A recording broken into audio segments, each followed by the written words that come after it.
కాలేజీలో విద్యార్థినిపై తోటి విద్యార్థి ఏడాదిన్నరగా అరాచకానికి పాల్పడుతున్న ఘటన ఆలస్యంగా వెలుగులోకి వచ్చింది. సిర్రా ఆశీష్ తనై ఈ అబ్బాయికి 20 ఏళ్లు. ఈ స్టూడెంట్ ఇన్స్టాగ్రామ్ ద్వారా బాధితురాలిని పరిచయం చేసుకుని ఆమెను బెదిరించి లొంగ తీసుకున్నాడు.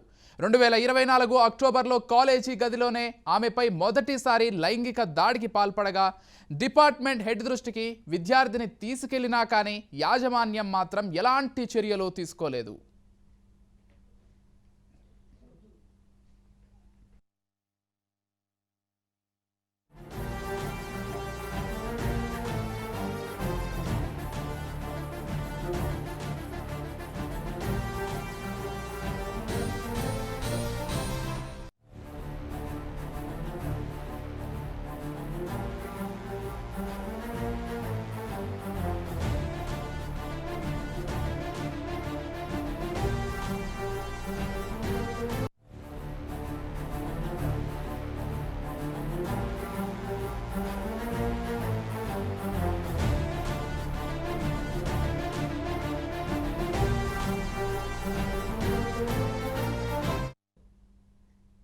దీంతో మరింత రెచ్చిపోయిన ఆశీష్ తన వద్ద ఉన్న ఫోటోలు వీడియోలు చూపిస్తూ ఏడాదిన్నరగా ఆమెను చిత్రహింసలకు గురిచేస్తూ అత్యాచారానికి పాల్పడ్డాడు. ఆరోగ్యం సరిగ్గా లేదని చెప్పినా వినకుండా కాలేజీ తరగతి గదులతో పాటు హోటళ్లు, ఇంటర్న్షిప్ పేరుతో కడపకు తీసుకెళ్లి మరీ అఘాయిత్యాలు చేశాడు. డార్క్ వెబ్ ద్వారా మత్తు మందు చాక్లెట్లు తెప్పించి అవి గర్భనిరోధక మాత్రలని నమ్మించి ఆమెకు ఇచ్చి లైంగిక దాడి చేసేవాడు. చివరకు నిందితుడి స్నేహితుడు ప్రవీణ్ కూడా ఇటీవల బాధితురాలి ఆధార్ కార్డు, హాల్ టికెట్లు తీసుకొని అఘాయిత్యానికి యత్నించడం, కాలేజీ నుంచి సపోర్ట్ లేకపోవడంతో తట్టుకోలేక బాధితురాలు ఇంట్లో ఆత్మహత్యకు యత్నించింది.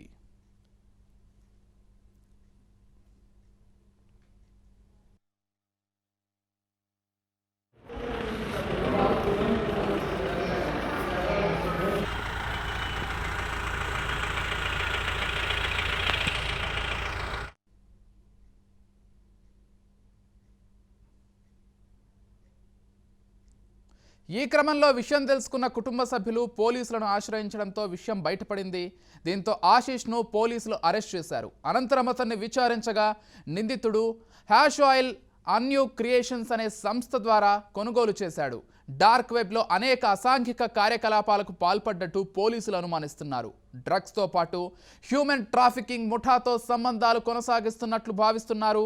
దీంతో పోలీసులు మరింత లోతుగా దర్యాప్తు చేస్తున్నారు. బాచుపల్లి విద్యార్థిని అత్యాచారం కేసులో దర్యాప్తును పోలీసులు వేగవంతం చేశారు.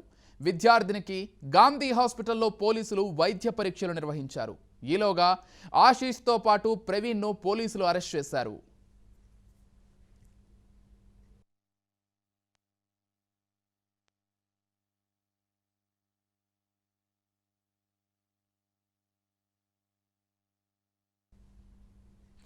బీటెక్ చదువుతున్న ఒక విద్యార్థిని పైన దాదాపు ఏడాదిన్నరగా అత్యాచారం జరుగుతున్నా కానీ ఆ కాలేజీ యాజమాన్యం ఏమాత్రం పట్టించుకోలేదు.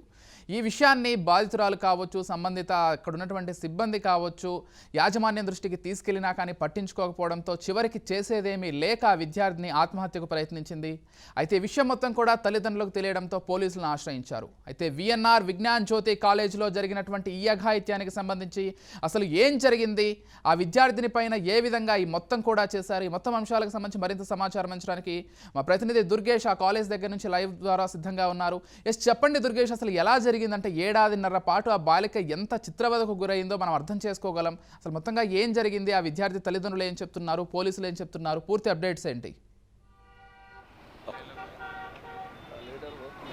హైదరాబాద్ నగర శివార్లోని విఎన్ఆర్ విజ్ఞాన్ జ్యోతి ఇన్స్టిట్యూషన్ దగ్గర ఉన్నాం. ఎంత దారుణమైన ఘటన ఆలస్యంగా వెలుగులోకి తీసుకొచ్చారని కూడా చెప్పచ్చు. దాదాపుగా 1.5 ఇయర్ నుంచి కూడా కప్పిపుచ్చుతున్నటువంటి ఈ యొక్క యాజమాన్యం నిర్లక్ష్యం అని చెప్పుకోవాలి. అమ్మాయి పాపం చదువుతున్నటువంటి పరిస్థితిలో చూస్తున్నాం. ఇక్కడే ఇదే కాలేజీలో తోటి విద్యార్థి తనతో పాటు ఆశీష్ అని ఎవరైతే ఉన్నారో మెకానికల్ ఇంజనీర్ అమ్మాయి మాత్రం చదువుతున్నది, ఇదే కాలేజీలో చదువుతుంది.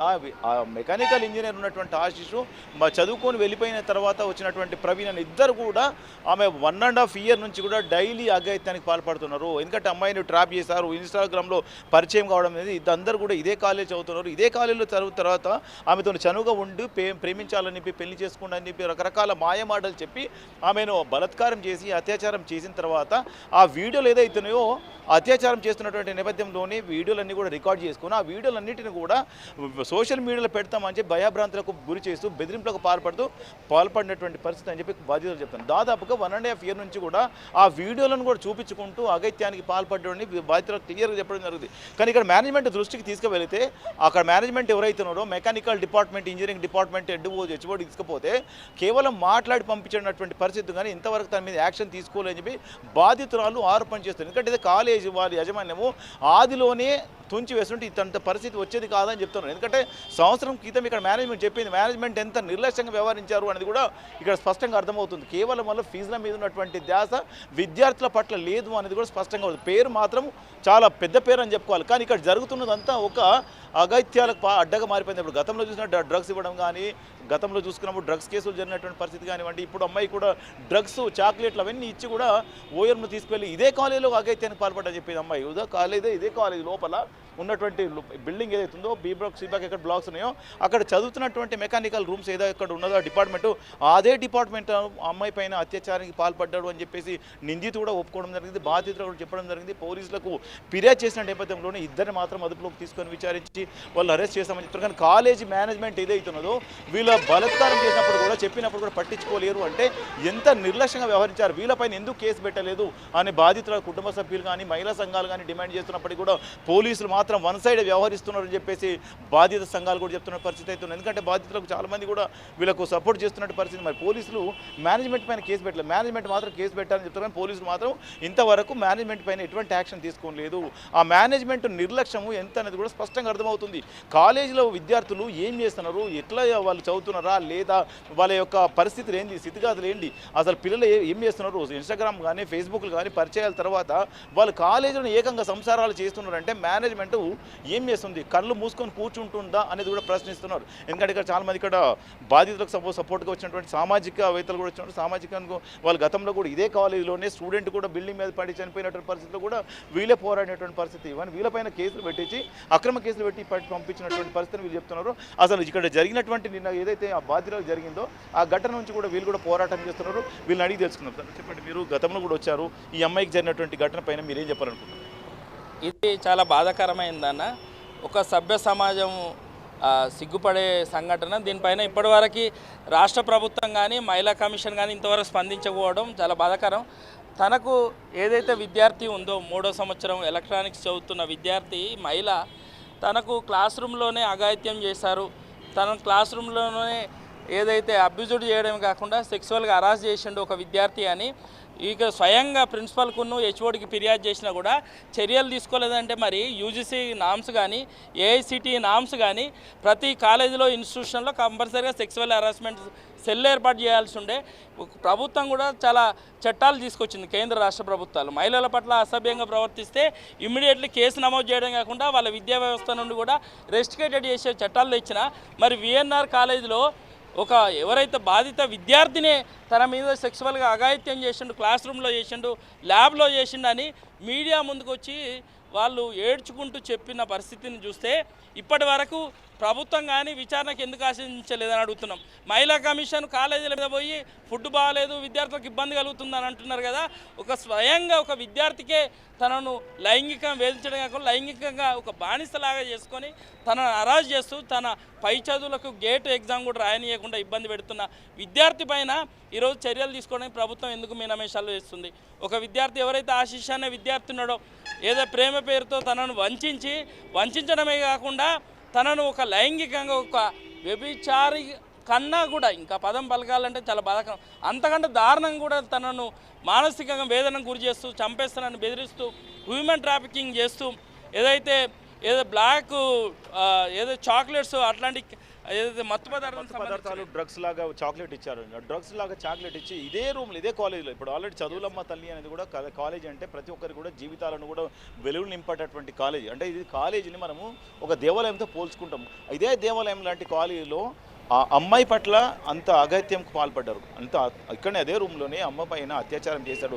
అమ్మాయిని అత్యాచారం చేసినప్పుడు కూడా వీడియోలు కూడా రికార్డ్ చేసుకున్నారు. ఆ వీడియోలు అన్నీ కూడా సోషల్ మీడియాలో పెడతామని చెప్పి బెదిరింపులకు పాల్పడుతూ ఈమెను రకరకాల ప్లేస్లకు తీసుకువెళ్ళి రకరకాల ప్లేస్లలో కూడా బలాత్కారం చేసినటువంటి పరిస్థితి అని బాలిక చెప్తున్నారు, విద్యార్థిని చెప్తున్నారు.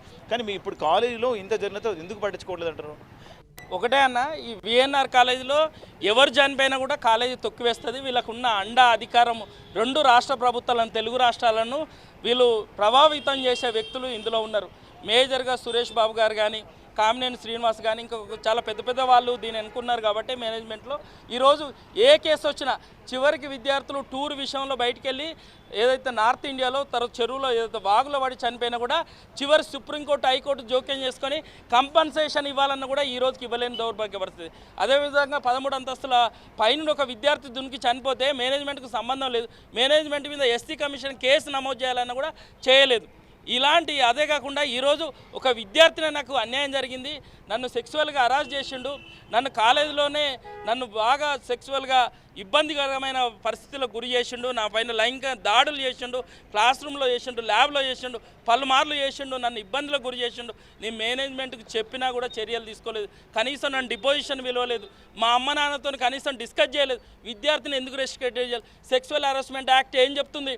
ఒక విద్యార్థిని లైంగికంగా 13 సెకండ్లు చూసినా కూడా అతని విద్యార్థిని సస్పెండ్ చేసే చట్టాలు ఉన్నప్పుడు ఈ యూజ్లో మరి విఎన్ఆర్ కాలేజ్ ఈరోజు చట్టం చుట్టమైంది. కాబట్టి ఈరోజు అమ్మాయి ఫిర్యాదు 1 ఇయర్ బ్యాక్ చేసినా కూడా చర్యలు తీసుకోలేదు. కాబట్టి ఆ దుర్మార్గుడు రెచ్చిపోయి ఆ అమ్మాయిని రాష్ట్రం మొత్తం తిప్పుతూ లైంగికంగా దాడులు చేసిండు. మరి అంతే కదా, మేనేజ్మెంట్ పట్టించుకోకుండా ఎవరైతే బడా బాబుల పిల్లలకి ఈరోజు అతనికి ఎంత లైంగికంగా వేధించిన అమ్మాయిని చర్యలు తీసుకోలేదు. కాబట్టి అతను దూకుడు పెంచాడు. మరి మేనేజ్మెంట్ మీద ఈరోజు కూడా ఎందుకు కేసు నమోదు కాలే? అమ్మాయి కేసు ఎందుకు ఎఫ్ఐఆర్ ఏదైతే ఆన్లైన్లో ఎందుకు పెట్టలే పోలీసు అధికారులు? నిజమే, ఒకటే విషయం, అమ్మాయి తల్లి ఏదైతే ఊర్లో ఉంటారు కాబట్టి ఇక్కడ పాపని ఇక్కడ పంపించారు. మరి ఉన్న వాళ్ళకు ఒక న్యాయం, లేని వాళ్ళకు ఒక న్యాయమా? ఇప్పటికి మీ పోలీస్ డిపార్ట్మెంట్ స్పష్టంగా కాలేజీ పైన ఎందుకు పోలీసులు చర్యలు తీసుకోలేకపోతున్నారు? అసలు ఏంది, అసలు ఎందుకు వీళ్ళకు రాజకీయ పలుకుబడితోనా లేకుంటే డబ్బున్నదన అహంకారంతోనా? ఎందుకంటే పిల్లలు ఇప్పుడు వాళ్ళ కుటుంబ సభ్యులు జరిగితే ఏ విధంగా చూసుకుంటారు? ఒక పాపమో పిల్ల ఎక్కడో ఆంధ్రప్రదేశ్ నుంచి ఒక ఉన్నత చదువు చదువుకుందామనే ఉద్దేశంతో అమ్మాయి ఇక్కడికి వచ్చిన తర్వాత ఇంత దుర్మార్గం పైన ఒక తెలంగాణ రాష్ట్రం అంటే ఒక ప్రిన్సిపల్ ఉంటుంది, ఒక పోలీసు చట్టం ఉంటుంది, పోలీసు కూడా ఒక షీటిమ్స్ కానీ భరోసా కానీ రకరకాల చట్టాలు తీసుకొచ్చారు. అంత ఉన్నా కూడా ఇంత దేవాలయం ఒక కాలేజీలోనే అత్యాచారం జరగడము, ఇక్కడ అమ్మాయి పట్ల జరిగినటువంటి వీడియోలు కానివ్వండి, ఇంత రకరకాలు చేసినప్పుడు ఎందుకు మేనేజ్మెంట్ చర్యలు తీసుకోలేకపోతుంది? ఒక ఇన్స్టిట్యూషన్లో నాకు లైంగిక దాడి జరిగిందని ఒక విద్యార్థిని ఫిర్యాదు చేసినప్పుడు విచారణ జరిపి చర్యలు తీసుకొని రిపోర్ట్ బయట పెట్టాలి. దానికి ఒక కమిటీ ఉంది కదా, ఇక్కడ ఇది డ్రీమ్డ్ యూనివర్సిటీ కదా, పేరు పెద్ద ఊరికి దుబ్బలాగా. మరి ఆ రిపోర్ట్ ఏదని అడుగుతున్నాం. అమ్మాయి ఫిర్యాదు చేసినప్పుడు చర్యలు తీసుకున్న రిపోర్ట్ను బయట పెట్టామని కాలేజ్ యాజమాన్యాన్ని చెప్తున్నాం. ఇంత జరిగినా కూడా ఈరోజు కూడా మేనేజ్మెంట్ బాధ్యత. ఎందుకంటే విద్యార్థి వచ్చి పోయేదాకా కూడా క్లాస్ రూమ్లో ఎలాంటి అసాంఘిక కార్యక్రమాలు కానీ ఇలీగల్ యాక్టివిటీస్ కానీ జరగద్దు. ఒక మహిళకు లైంగిక దాడి జరిగిందని చెప్పినా కూడా మరి మేనేజ్మెంట్ పలుసార్లు జరిగితే ఏం చేస్తుంది? మేనేజ్మెంట్ ఎవరికి మూట కడుతుంది? ఎవరికి వత్తాసు పలుకుతుంది? ఈ కాలేజీకి వత్తాసు పలికిళ్ళు కాబట్టి ఆ విద్యార్థులు ఇద్దరికి ఆ అమ్మాయి పైన లైంగిక దాడి చేసిళ్ళు. అదేవిధంగా ఈరోజు బయటకు వచ్చి ఆ అమ్మాయి తల్లి వెళ్ళి కేసు పెట్టినాక ఇప్పటికి కూడా ఈ కాలేజ్ మేనేజ్మెంట్ పైన ఎందుకు కేసు నమోదు చేయాలి అంటే బడా బాబులు గతంలో బీఆర్ఎస్ ప్రభుత్వం అండదండగా నిలబడేది విఎన్ఆర్ కాలేజ్. ఈరోజు కాంగ్రెస్ ప్రభుత్వం కూడా అదే దారిలో నడుస్తుంది. కాబట్టి మహిళా కమిషన్ మరి చైర్మన్ ఎందుకు ఇక్కడ రాలేదు? ఒక విద్యార్థిని ఒక ఇన్స్టిట్యూషన్లో లైంగికంగా వేధించినప్పుడు ఒక్కసారి కాదు పలుమార్లు వేధించినా కూడా ఇప్పటి వరకు మేనేజ్మెంట్ ఎందుకు చర్యలు తీసుకో అంటే ఇక్కడ కాలేజ్ అనేది విద్యా బుద్ధులు నేర్పుతుందా? లైంగికంగా వేధించే ఎవరైతే వ్యక్తులు ఉన్నారో వాళ్ళకి మాత్రమే సపోర్ట్ చేస్తా. ఈ కాలేజీ కంపల్సరీ పర్మిషన్ ఏదైతుందో దాన్ని తక్షణమే రద్దు చేయాలి. రెండవది పోలీస్ కేసు యాజమాన్యం పైన కంపల్సరీ పెట్టాల్సిందే. ఎందుకు పెట్టాలంటే కాలేజీలో క్లాస్ రూమ్లో ల్యాబ్లో పలుమార్లు నన్ను లైంగికంగా వేధించాలని ఫిర్యాదు చేసిన విద్యార్థి కూడా చర్యలు తీసుకోలేదంటే మేనేజ్మెంట్ కాదు. లైంగిక దాడి జరిగిందని చెప్తుంది. అక్కడ ల్యాబ్లో దాడి జరిగింది. అక్కడ మేనేజ్మెంట్కి సంబంధించిన దృష్టికి తీసుకెళ్ళాము. మేనేజ్మెంట్ పట్టించుకోలేదు. అక్కడ ఎవరైతే హెచ్ఓడి ఉంటాడో హెచ్ఓడి చెప్పినప్పుడు కూడా హెచ్ఓడి పిలిచి మామూలుగా చెప్పడంతోనే అసలు ఏం లేదు నేను చూసుకుంటానని చెప్పాడని చెప్పి బాధ్యతలు చెప్తున్నారు. ఇక్కడ ప్రిన్సిపాల్కి ఇట్లా అందరూ అన్న వాళ్ళ చర్యలు చూస్తే ఇలాంటి కామన్ మా కాలేజీలో డ్రగ్స్ తీసుకుంటారు, గంజాయి తీసుకుంటారు, చాక్లెట్లు తింటారు, పిల్లల్ని క్లాస్ రూమ్కి రాకుండా తీసుకుపోయి ఎక్కడ యాగాయిత్యం చేసినా కూడా మేము సపోర్ట్ చేస్తాం. బయట కాదు, క్లాస్ రూమ్లో ల్యాబ్లో కూడా లైంగికంగా దాడి చేసినా కూడా మేము విద్యార్థులపైన చర్యలు. మరి మీ క్లాస్ రూమ్లలో క్లాస్ బయట సీసీ కెమెరాలు ఎక్కడ పోయినాయి అని మేనేజ్మెంట్ని ప్రశ్నిస్తున్నాం. మరి ప్రిన్సిపాల్ పైన ఇప్పటి వరకు ఎందుకు కేసు నమోదు చేయలే? కాలేజీలో ఏం జరిగిందో బయట పెట్టమను, సీసీ కెమెరాలు బయట పెట్టాను. అదే విద్యార్థి లైంగికంగా నన్ను వేధించాడు, లైంగికంగా నన్ను లోపరుచుకొని వాడుకున్నాడని అమ్మాయి ఫిర్యాదు చేసింది కదా, ఆ ఫిర్యాదు పైన ఏ చర్యలు తీసుకున్నారో ఇది రిపోర్ట్ బయట పెట్టమని అడుగుతాం. వీళ్ళు అడుగడుగున ఎవడైతే దుర్మార్గుడు ఉన్నాడో ఆశీష్, అదేవిధంగా ప్రవీణ్ ఏదైతే ఉన్నాడో వాళ్ళిద్దరికీ కాలేజ్ మేనేజ్మెంట్ ఈరోజు అండగా నిలబడ్డది. కాబట్టి ఆ దుర్మార్గుడు 1.5 ఇయర్గా అమ్మాయిని లైంగికంగా వేధించడంగా, లైంగికంగా లోపరుచుకొని వాడుకొని అమ్మాయిని ఈరోజు ఉమెన్ ట్రాఫికింగ్ చేసిన పరిస్థితి. మేము ఒకటే అడుగుతున్నాం, అతను ఏదైతే వెబ్సైట్ నుండి అన్ని కొనుగోలు చేసిండో ఆ వెబ్సైట్ పైన ఎందుకు కేసు నమోదు చేయలే? ఆ వెబ్సైట్ పైన పూర్తిగా పోలీసు అధికారులు ఎందుకు విచారణ జరపలేదు? కాలేజ్ మేనేజ్మెంట్ పైన ఘటన జరిగి ఫిర్యాదు చేసి 3 రోజులు అవుతుంది, ఇంతవరకు ఎందుకు కేసు నమోదు చేయలే? పోలీసు అధికారులు ఎవరు సహకరిస్తున్నారు? చివరి చెప్తున్నా, కాలేజీలోనే అన్యాయం జరిగిన విద్యార్థినికి ఈరోజు భరోసా సెంటర్కు పోతే పోలీసు ఇక్కడ బాచుపల్లిలో కేసు నమోదు చేసుకొని మేడ్చల్కు పంపిస్తే అక్కడ కూడా పోలీసులు ఎవరైతే భరోసా ఇవ్వాల్సిన పోలీసులే అమ్మాయిని లైంగికంగా ఇక్కడ వేధిస్తే అక్కడ మానసికంగా హింసించిన పోలీసు అధికారులపైన కూడా చర్యలు తీసుకోవాలి. అండగా నిలవాల్సిన భరోసా సెంటర్ వాళ్ళు నవ్వుకుంటా మేనేజ్మెంట్కు వ్యతిరేకంగా ఏదైనా చెప్తే, మేనేజ్మెంట్లో నాకు న్యాయం జరగాలని చెప్తే అవన్నీ కట్ చేసిన పోలీసు అధికారులు ఎవరైతే భరోసా సెంటర్ ఉన్నారో వాళ్ళపైన కూడా క్రిమినల్ చర్యలు తీసుకోవాలని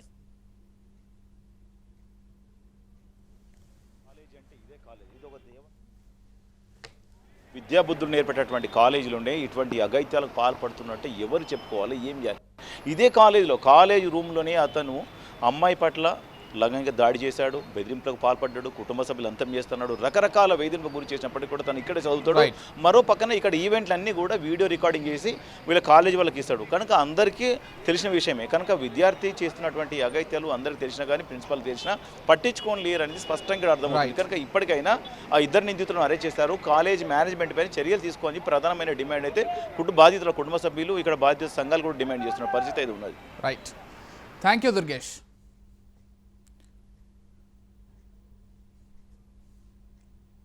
రైట్, చూస్తున్నాం కదా, ఒక కాలేజీ విద్యార్థిని పైన తోటి విద్యార్థులు ఇద్దరు ఏ విధంగా దాదాపు 1.5 ఏళ్ల పాటు అత్యాచారం చేస్తూ మళ్ళీ ఆ వీడియోలను చూపిస్తాం ఎవరికైనా, లేకపోతే సోషల్ మీడియాలో పెడతామని బెదిరింపులకు పాల్పడుతూ ఎంత దారుణానికి ఒడిగట్టారు. కేవలం ఇంతటి తాగకుండా వాళ్ళు డ్రగ్స్ కూడా అమ్మాయికి ఇచ్చేటువంటి ప్రయత్నం చేశారు. మత్తు మందు కలిపినటువంటి చాక్లెట్లను కూడా డార్క్ వెబ్లో తెప్పించుకొని అమ్మాయికి ఆ చాక్లెట్లను కూడా ఇచ్చారంట. కేవలం గర్భ నిరోధక మాత్రలు అనేటువంటి పేరుతోటి అవి ఇచ్చి ఆ అమ్మాయి పైన మళ్ళీ పలుమారు లైంగిక దాడి చేసినట్లుగా తెలుస్తుంది. ఇదే అంశానికి సంబంధించి మరింత సమాచారం అందించడానికి మా క్రైమ్ బ్యూరో చీఫ్ మధు సిద్ధంగా ఉన్నారు. ఎస్, చెప్పండి మధు, ఎలా చూడాలంటే సభ్య సమాజం తలదించుకునే విధంగా ఈ ఘటన ఉంది. కాలేజీ యాజమాన్యానికి తెలిసినప్పటికీ కూడా ఏమాత్రం చర్యలు తీసుకోకుండా మళ్ళీ నిర్లక్ష్యం వహించారు. ఇక చివరికి అమ్మాయి తట్టుకోలేక ఆత్మహత్య వరకు వెళ్లడంతో తల్లిదండ్రులకు తెలిసి పోలీసుల వరకు వెళ్ళింది. సరే, ఇప్పుడు ఆశీష్, ప్రవీణ్ ఇద్దరిని కూడా అరెస్ట్ చేశారు. కాకపోతే ఇన్ని రోజులు డిలే అయింది, అమ్మాయికి న్యాయం జరగకుండా కాలేజీ యాజమాన్యం నిర్లక్ష్యం చాలా స్పష్టంగా కనిపిస్తోంది. అసలు ఎలా చూడాలి ఈ అంశాన్ని? అంటే విజయ్, అది విఎన్ఆర్ విజ్ఞాన్ జ్యోతి ఇంజనీరింగ్ కాలేజే కదా? ఎస్. సో ఇంజనీరింగ్ కాలేజ్ అంటే ఏం చెప్తారు లోపల క్లాసెస్లో వాళ్ళంతా కూడా చెప్పేటటువంటి తరగతులు ఏవైతుంటాయో అవన్నీ కూడా ఎందుకు ఉపయోగపడతాయి? ఒక ఇంజనీర్గా ఒక స్టూడెంట్ను తయారు చేయడానికి అక్కడ ఉండేటటువంటి లెక్చరర్స్ అందరూ కూడా పాఠాలు చెప్తారు. అక్కడ ఉండేటటువంటి యాజమాన్యం అంతా కూడా ఆ యాజమాన్యం నుంచి బయటికి వెళ్ళినటువంటి తమ స్టూడెంట్ ఒక ఇంజనీరుగా దేశం పేరు నిలబెడతాడు. ఇది ఓవరాల్గా ఒక ఇంజనీరింగ్ కాలేజీ బిహైండ్, ఒక ఇంజనీరింగ్ కాలేజీ మేనేజ్మెంట్, ఒక ఇంజనీరింగ్ స్టూడెంట్ వెనక ఉండేటటువంటి చరిత్ర అంటారు దాన్ని. ఒక చరిత్ర లిఖించేటటువంటి శక్తి, ఒక చరిత్ర రాసేటటువంటి శక్తి, ఆ తెలివి అంతా కూడా ఇంజనీరింగ్ స్టూడెంట్ చేతుల్లో ఉంటుంది, వాళ్ళ మైండ్లో ఉంటుంది. అటువంటి ఇంజనీరింగ్ కాలేజ్ యాజమాన్యం ఏం చేసింది అంటే, ఒక అమ్మాయి నన్ను రేప్ చేశారు అని అక్కడ ఉన్నటువంటి హెచ్ఓడి దగ్గరికి వెళ్ళి కంప్లైంట్ ఇస్తే, మీరిద్దరూ లవర్సే కదా, ఇవన్నీ కూడా కామనే, సో ఇవన్నీ కూడా పెద్దగా పట్టించుకోవాల్సిన పని లేదు అని చెప్తారా? చెప్పు తీసుకొని ఆ అమ్మాయి అక్కడే చెప్పు తీసుకొని ఆ రోజే అక్కడ ఉన్నటువంటి ఆ హెచ్ఓడి ఎవడైతే ఉన్నాడో వాడిని కొట్టి ఉంటే అదే పెద్ద వార్త, అదే పెద్ద న్యాయం ఆ అమ్మాయికి జరిగి ఉండేది. అలా ఎవరు కొట్టకపోవడం ద్వారానే ఆ హెచ్ఓడి దగ్గరికి వెళ్ళి ఆ రోజు అమ్మాయి కన్నీటిగా ఏడుస్తూ నాకు అన్యాయం జరిగిందని చెప్పినా కానీ వాడు కుర్చీలో కూర్చొని వీళ్ళిద్దరిని నిలబెట్టుకొని మీరిద్దరు లవర్సే అంట కదా, సరే ఇవన్నీ కామన్గా జరుగుతుంటాయని అండం ఏంటి? అలా అండం ఏంటో ఇప్పటికీ అది ఎలా అమ్మాయి డైజెస్ట్ చేసుకోలేకపోయింది. వాడు చెప్పినటువంటి వాడు హెచ్ఓడి ఎవడైతే ఉన్నాడో మిస్టర్ 420 ఫెలో ఎవడైతే ఉన్నాడో వాడు చెప్పినటువంటి ఆ మాటలకు అమ్మాయి డైజెస్ట్ చేసుకోలేకపోయింది. ఒకసారి అదే విధంగా కూడా జరుగుతుంటే అంటే రూమ్ నెంబర్ 303 ఏదైతే ఉందో ఆ గదిలో జరుగుతూ ఉంటే అమ్మాయి మీద అఘాయిత్యం చేస్తూ ఉంటే అక్కడ ఉన్నటువంటి సెక్యూరిటీ కూడా చూశాడు. ఆ సెక్యూరిటీ హెచ్ఓడి దగ్గరికి వెళ్ళడం, హెచ్ఓడి దగ్గర పంచాయతీ జరగడం అంతా కూడా జరిగిపోయాయి. కానీ నో యూజ్. ఈ అమ్మాయి ఇంకా ఏంటిది, నన్ను డేట్లో ఉన్నా సరే నా మీద అఘాయిత్యం చేస్తున్నాడు. ఆ ఐపీఎల్ ఏదైతే గర్భానికి సంబంధించి గర్భం రాకుండా ఉండేందుకు ఇవ్వాల్సినటువంటి టాబ్లెట్స్ ఏవైతే ఉన్నాయో ఆ టాబ్లెట్స్ ఇచ్చి మరీ కూడా అమ్మాయి మీద పదే ఇదే రకమైనటువంటి అత్యాచారానికి పాల్పడుతూ ఉంటే ఇక తట్టుకోలేక చనిపోవాలనుకున్నటువంటి సిచ్యువేషన్. అంటే దానికంటే ముందు ఇంకా జరిగాయి, ఇంకా చాలా విషయాలు జరిగాయి. అసలు వీళ్ళిద్దరికీ ఫస్ట్ ఎలా పరిచయం అంటే కాలేజ్ ఒకటే, వీళ్ళిద్దరికి కాలేజీ ఒకటే కానీ బ్రాంచ్లు వేరు. అలా బ్రాంచ్లు వేరిన సందర్భంగా కూడా ఇన్స్టాగ్రామ్ ద్వారా ఇద్దరికి పరిచయం ఏర్పడింది. ఇలా ఏర్పడిన తర్వాత వీడు ఎవడైతే ఆశీష్ ఉన్నాడో ఆశీష్ అదేవిధంగా ప్రవీణ్ వీళ్ళిద్దరూ కూడా ఏదో పెద్ద సినిమా డైరెక్టర్లు అయినట్టు ఇప్పటి వరకు కూడా ఏదో బాహుబలి 3, బాహుబలి 4 సినిమాలు తీసినట్టు మేము సినిమాలు తీస్తాము, వెబ్ సిరీస్లు తీస్తామంటూ కూడా అక్కడ ఉండేటటువంటి స్టూడెంట్లను నమ్మించేవాళ్ళు. అలా నమ్మించడము, వాళ్ళందరినీ కూడా లోపరుచుకోవడం. జస్ట్ ఈ అమ్మాయి ఒకటే తెర మీదకి వచ్చింది. తెర వెనక ఇంకా ఎంతమంది ఉన్నారు అనేది కూడా ఇప్పుడు question mark. Right now Bachupally పోలీసులు వీళ్ళిద్దరినీ కూడా అదుపులోకి తీసుకున్నారు, అరెస్ట్ కూడా చేశారు, కేసు కూడా నమోదు చేశారు. కాబట్టి ఇక్కడ మెయిన్ ఒకటి, ఈ అమ్మాయి ఎవరైతే ఉన్నారో ఆ స్టూడెంట్కి జరిగింది అన్యాయం అనేది ఒకటైతే ఇంకా ఆ తెర వెనుక ఉన్నటువంటి వారెందుకు ఇంతమంది ఉన్నారు అనేది బయటికి రావాలి. ఎందుకు ఈ పదాన్ని చెప్తున్నాము అంటే ఎవరైతే బాధితురాలు ఉన్నారో ఆ బాధితురాలు మాటల్లో చాలా స్పష్టంగా కూడా ఒక విషయం అయితే అర్థమైపోతుంది. విఎన్ఆర్ విజ్ఞాన్ జ్యోతి కాలేజీలో బయటికి రానటువంటి బాధ అనుభవిస్తున్నటువంటి అమ్మాయిలు చాలామంది ఉన్నారు, వారందరూ కూడా బయటికి రావాలి అనేటటువంటి విషయాన్ని ఆ అమ్మాయి చెప్పింది. మరి విఎన్ఆర్ విజ్ఞాన్ జ్యోతి కాలేజీలో చదువుతుంది కాబట్టి అక్కడ ఎవరన్నా ఇంకా చాలామంది ఈ రకమైనటువంటి బాధపడుతున్నటువంటి వారు ఉన్నారా, లేకపోతే సమాజంలో జరుగుతున్నటువంటి పరిణామాలు ఏవైతే ఉన్నాయో వాటన్నిటిని చూసి ఇలా అనిందంటే ఖచ్చితంగా కూడా ఎవరికైనా ఒకటే మైండ్ నుండి ఆలోచించే వాడికి ఎవరికైనా అర్థమవుతుంది. ఎస్, ఈ అమ్మాయి చుట్టూ ఇంకా అనేక విషయాలు జరుగుతున్నాయి, ఈ అమ్మాయి కాదు ఈ అమ్మాయి లాగా అనేక మంది ఇబ్బందులు పడుతున్నారు, అక్కడ శారీరకంగా లైంగికంగా కూడా ఇబ్బందులు గురవుతున్నారు అనేది అయితే స్పష్టంగా అర్థమైపోతుంది. మరి what next? VNR Vignan Jyothi engineering college మీరు ఏం చేయబోతున్నారు? What next? మీరు ఏదైనా చేస్తే సత్తా మీ దగ్గర ఉందా, లేకపోతే మేమింతే అనేటటువంటి ఎప్పుడు గతంలో జరిగినటువంటి మీ కాలేజీకి సంబంధించి అంత పైనుంచి దూకినటువంటి వ్యవహారాలు కావచ్చు, లేకపోతే అనేక స్టూడెంట్ విషయంలో జరిగినటువంటి వ్యవహారాల్లో ఎలాగైతే సైలెంట్గా సైడ్ చేయడం మీకు అలవాటు అయిపోయింది కదా, సో అలాగే ఈ వ్యవహారాన్ని కూడా సైడ్ చేస్తారా అనేది ఇక్కడ చాలా కీలకమైనటువంటి విషయం. కానీ విఎన్ఆర్ విజ్ఞాన్ జ్యోతి ఇంజనీరింగ్ కాలేజ్కి పేరుంది అంటే వాళ్ళు ఎటువంటి చదువు చెప్తారా, లేకపోతే ఆ కాలేజ్కి సంబంధించి పక్కన పెట్టమాట ఒక పేరున్నటువంటి బాచుపల్లిలో ఒక పేరున్నటువంటి ఇంజనీరింగ్ కాలేజ్ అది. సో అంత పేరున్నటువంటి ఇంజనీరింగ్ కాలేజ్కు అదే స్థాయిలో ఇటువంటి చెడ్డ పేరు కూడా ఇప్పుడు బయటపడుతుంది. యాజమాన్యం కావచ్చు, అక్కడ ఉన్నటువంటి హెచ్ఓడీలు కావచ్చు, వాళ్ళందరూ కూడా మాట్లాడేటటువంటి విధానం ఆ అమ్మాయి చెప్పినటువంటి మాటలు చాలా స్పష్టంగా కూడా అర్థమైపోతుంది. సో అలా అమ్మాయి ఇన్ని రోజుల పాటు సంవత్సరం 1.5 ఇయర్గా కూడా ఇంత స్ట్రగల్ అవుతుంది అంటే మాత్రం ఖచ్చితంగా కూడా అక్కడ ఆ అమ్మాయిని నిర్లక్ష్యం చేయడం అనేది ఒకటి, ఆ అమ్మాయి అక్కడ ఉన్నటువంటి మేనేజ్మెంట్కు భయపడడం అనేది ఒకటి.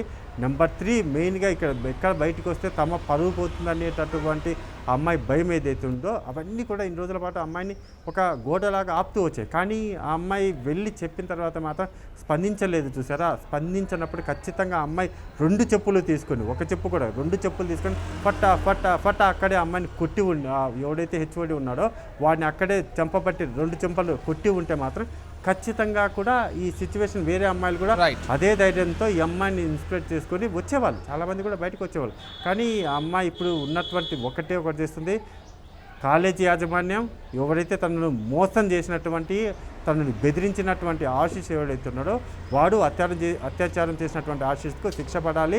అదేవిధంగా తనను లైంగికంగా ఇబ్బందులకు గురి చేసినటువంటి ప్రవీణ్ ఎవరైతే ఉన్నాడో వాడి మీద కూడా యాక్షన్ తీసుకోవాలి అనేటటువంటి కంప్లైంట్ ఇచ్చింది. ఇక్కడ అంటే ఒకటి జరిగింది విజయ్, ఆ అమ్మాయి అన్ని పరిణామాలన్నీ కూడా ఇంకా జరిగిందంతా కూడా తనకు ఇంకా ఇదే కంటిన్యూ అవుతుంది. తన లైఫ్ అమ్మాయికి చాలా భయపడే గుణం ఉంది. అంటే అమ్మాయి మెంటాలిటీ ప్రకారం కూడా ఏదైనా చిన్న ఇన్సిడెంట్కైనా సరే భయపడిపోతుంది, వెంటనే షివర్ అయిపోవడం. సో అలా షివర్ అయిపోతూ కూడా ఇలా రోజు వీడి యొక్క పంచాయతీ ఆశీష్ గారు ఎవరైతే వర్స్ట్ ఫీల్ ఉన్నారో వీడి వల్ల అమ్మాయి చాలా ఇబ్బందులు కూడా చనిపోదాము అనుకొని లాస్ట్ మూమెంట్లో వాళ్ళ అమ్మ నేను చనిపోతున్నాను చేసినటువంటి ఆ ఒక్క కాల్ ద్వారానే ఇంత బండారం బయటపడింది. Okay, thank you Madhu.